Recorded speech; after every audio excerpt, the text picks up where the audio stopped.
족속이 주의 앞에 예배하리니 나라는 여호와의 것이요 여호와는 모든 나라의 주제심이로다. 세상의 모든 풍성한 자가 먹고 경배할 것이요 진토 속으로 내려가는 자 곧 자기 영혼을 살리지 못할 자도 그 앞에 절하리다. 후손이 그를 섬길 것이요 대대의 주를 전할 것이며 와서 그의 공의를 태어날 백성에게 전하며 주께서 이를 행하셨다 할 것이로다. 아멘.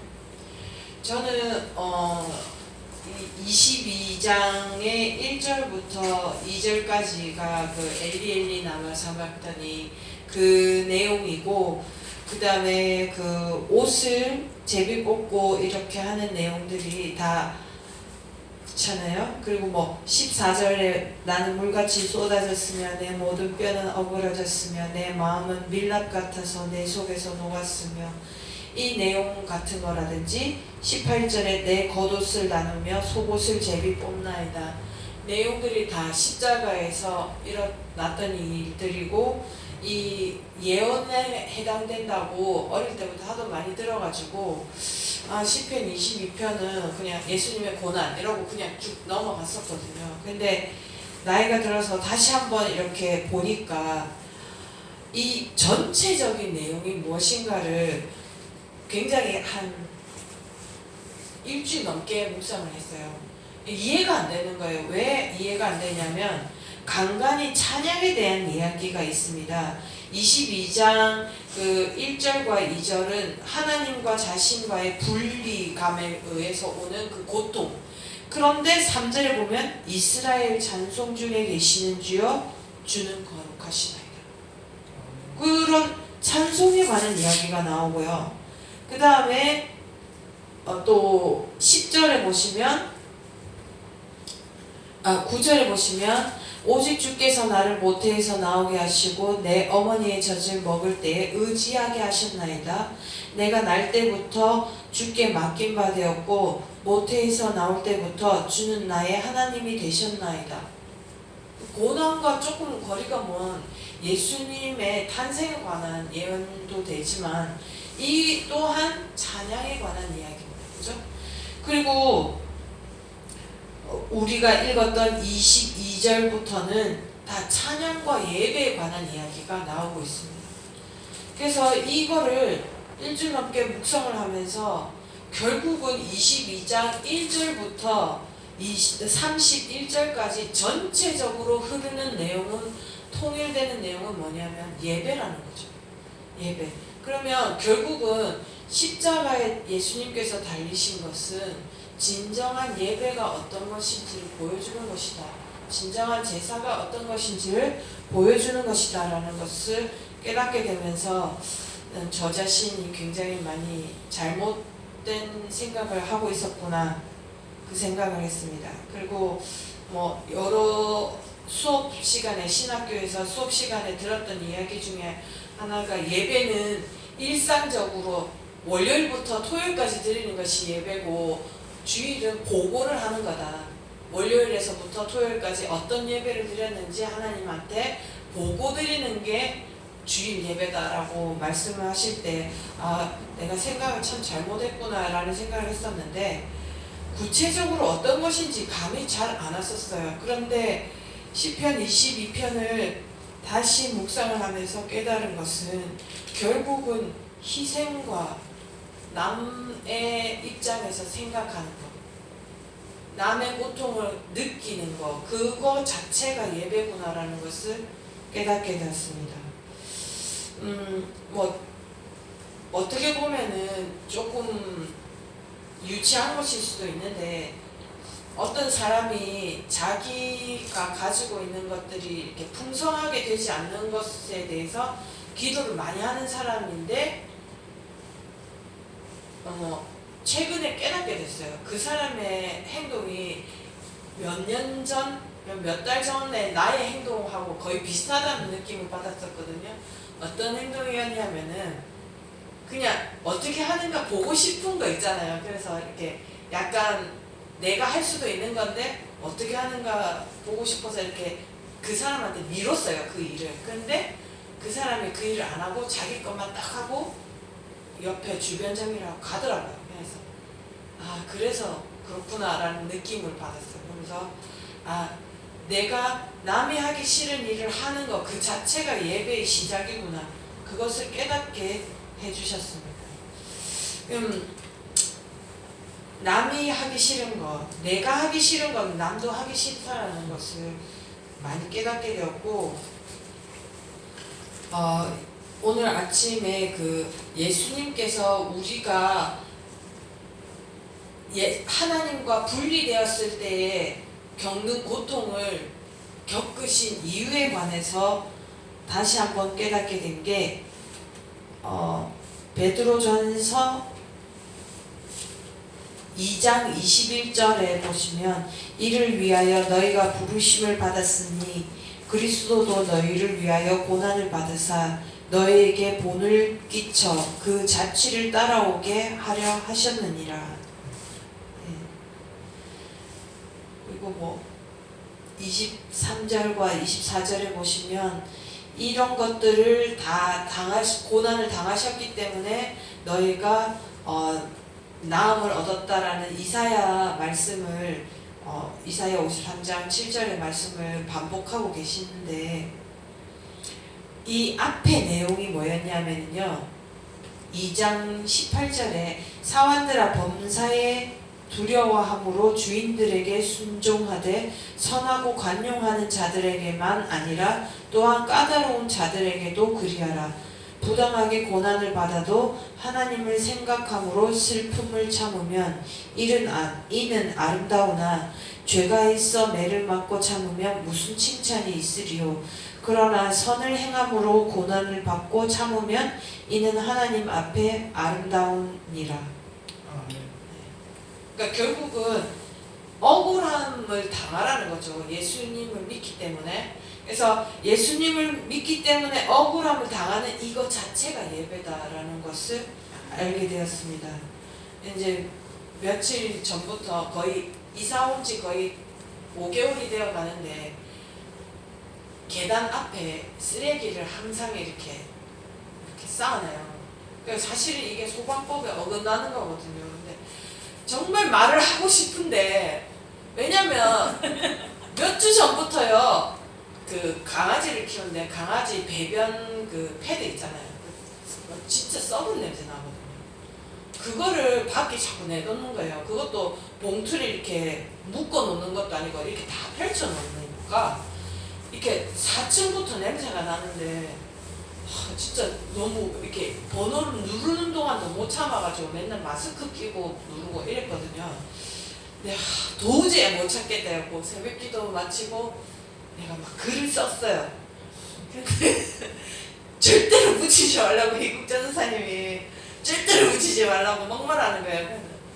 진짜 너무 못 참겠다고 그러는데 참으라는 거예요. 예수 믿는 사람은 참아야 된다고. 근데 맞는 말이잖아요. 근데 너무 힘든 거예요. 근데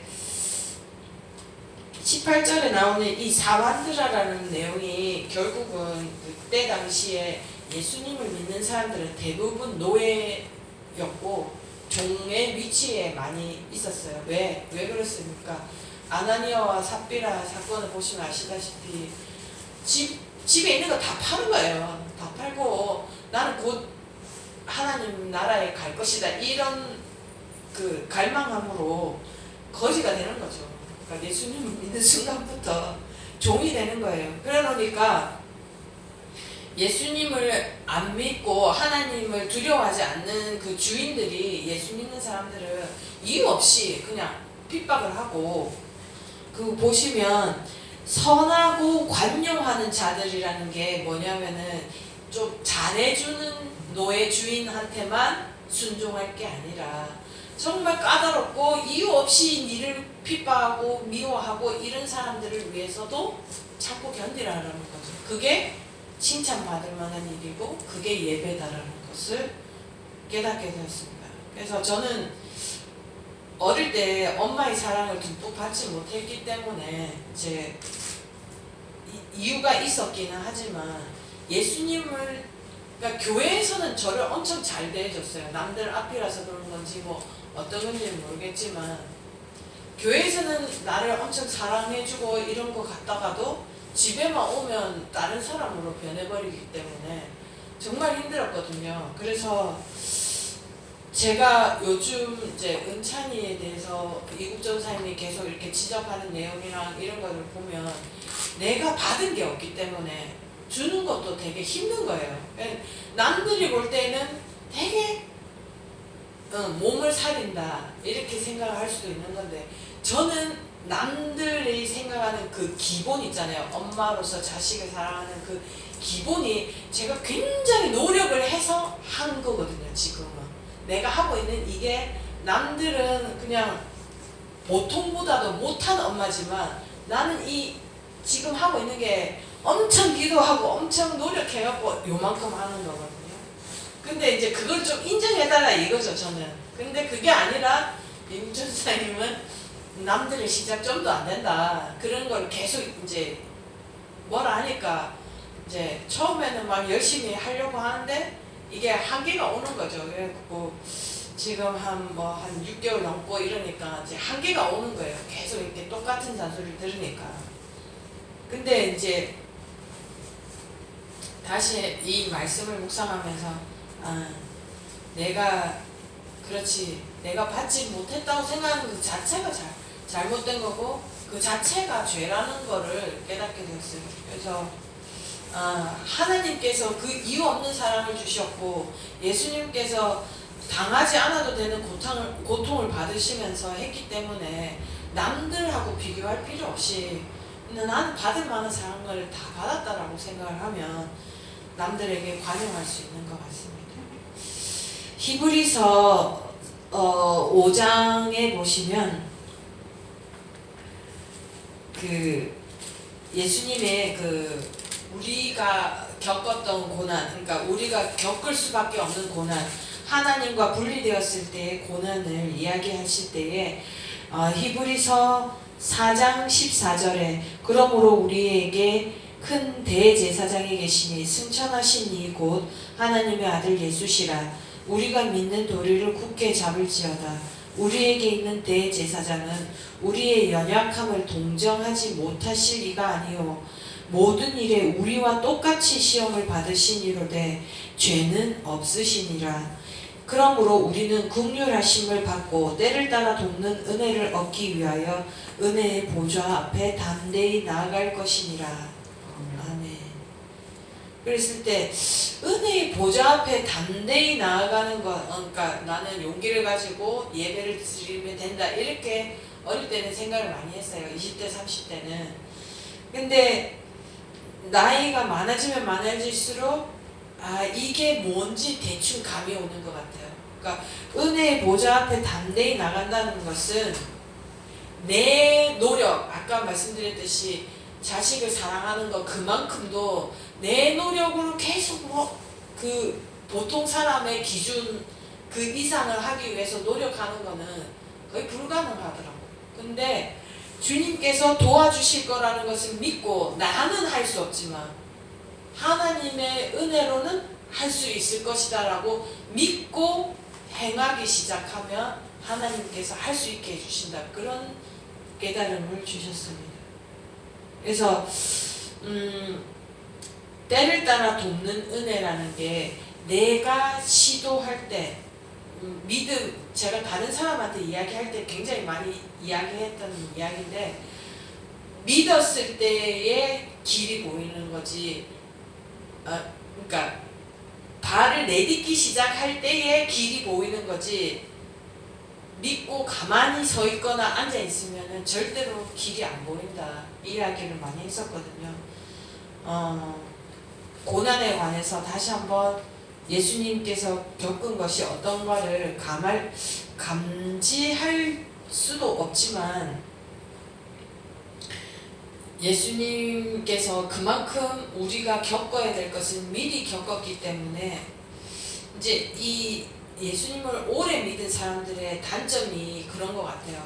이국전 교수님이나 장 목사님을 보면 그 전과 후가 완전히 확연히 다르잖아요. 예수님을 믿고 난 후와 전이 다르지만 저는 이렇게 서서히 가랑비에 옷 젖듯이 뭐 안개 비에 이렇게 촉촉해지듯이 이런 식으로 예수님을 믿어 놓으니까 제 나름대로는 엄청 획기적인 간증이지만 이런 이국전사님 앞에서 간증하는 거 보면 내 거는 완전 세발이 피거든요.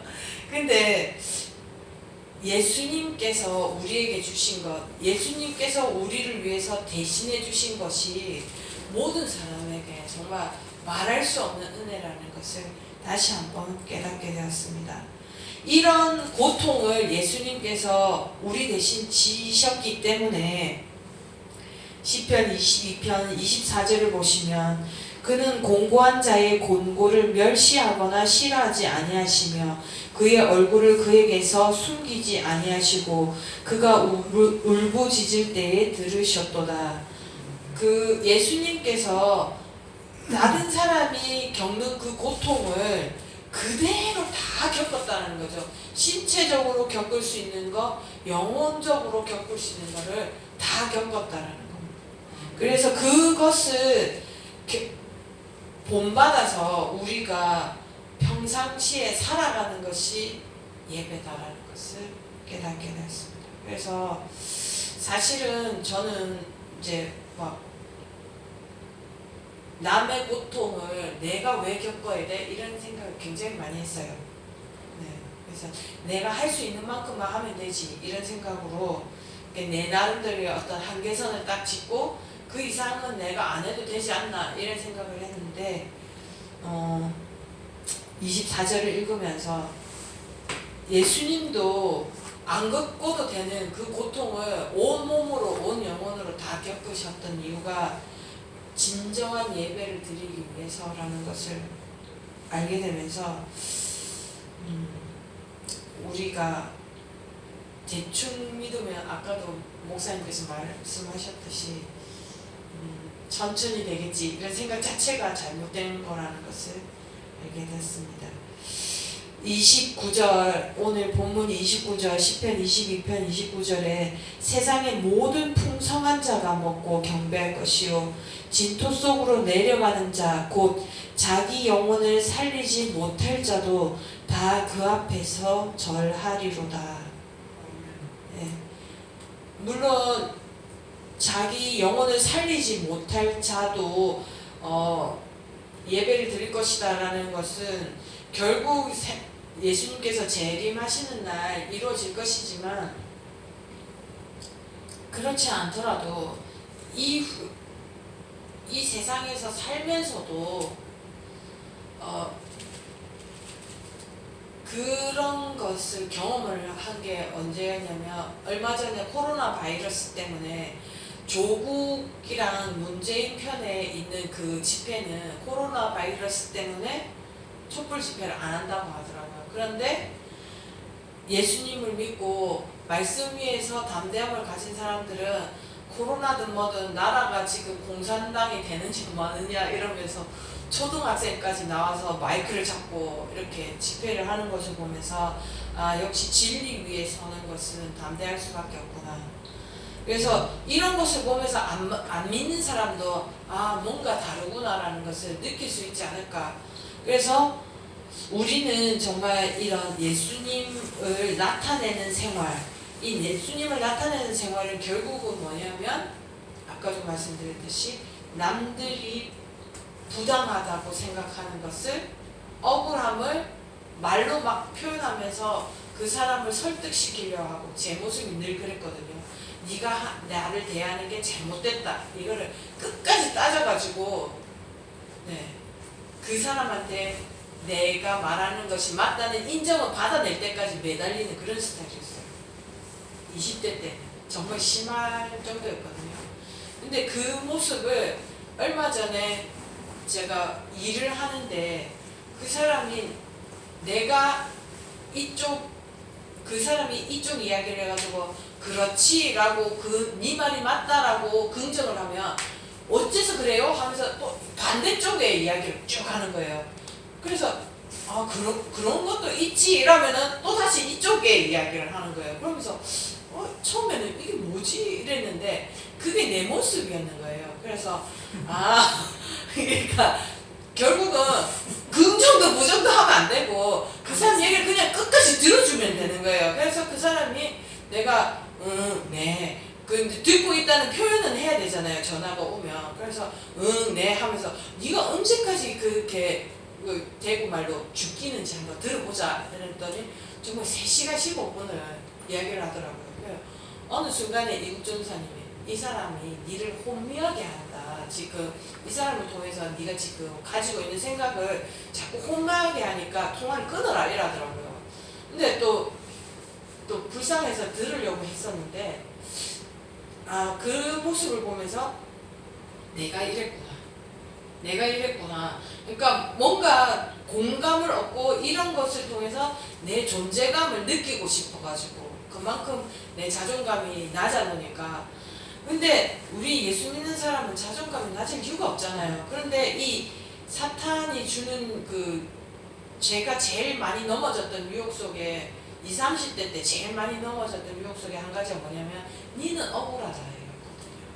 왜냐하면 엄마한테 그만큼 사랑을 못 받았기 때문에 니는 진짜 불쌍하다 그런 생각을 굉장히 많이 심어줬어요. 근데 아니잖아요. 아니라는 거를 극복을 했는데도 또 이렇게 조그마한 사건 뭐 이렇게 섭섭한 거 있잖아요. 특히 먹는 거 가지고 그렇게 하면은 막 못 참고 막 울고 이러는 거예요. 막 다 큰 사람이 막 억울해갖고 울고 이러는 거예요. 근데 그럴 필요가 없잖아요. 예수님께서 이미 세상의 모든 풍성한 자가 먹고, 이거 어떻게 보면은 풍성한 자가 아니라 가난한 사람이 먹어야 되는 거잖아요. 근데 그게 아니라는 거죠. 그 모든 사람들이 먹고 경험하면서 이게 왜 그럴까? 내가 왜 이렇게 잘 살고 있지? 이런 의문을 가지면서 하나님을 경배하는 그런 기회를 주려고 하나님께서 작업하시는 거다라는 것을 깨닫게 되었습니다. 이렇게 되기 위해서 하나님께서 예수님을 통해서 고난을 안 받아도 되는 고난을 받게 하셨구나. 그래서 이런 사람들조차도 그 사람들의 영혼을 불쌍하게 여겨라라는 생각을 깨닫게 해주시는 하나님께 감사를 드립니다. 잠시 기도드리겠습니다. 아버지 하나님, 이 아침에 정말 귀한 말씀으로 저희들에게 찾아와 주신 건 너무나도 감사를 드립니다. 예수님께서 우리를 위해서 고통당하신 것을, 온 몸과 온 영혼으로 고통당하신 것을 깨닫게 해주신 주님, 우리도 참 우리를 향해서 달려오고 기대는 영혼들에게 참 쉼을 얻게 해줄 수 있는 그런 사람이 되게 해주시옵소서. 아버지 하나님, 내 고통만, 내 힘든 것만 없애달라고 간구하는 얕은 믿음이 아니라 장성한 믿음으로써 남의 고통을 이해하고 남의 아픔을 같이 겪고자 하는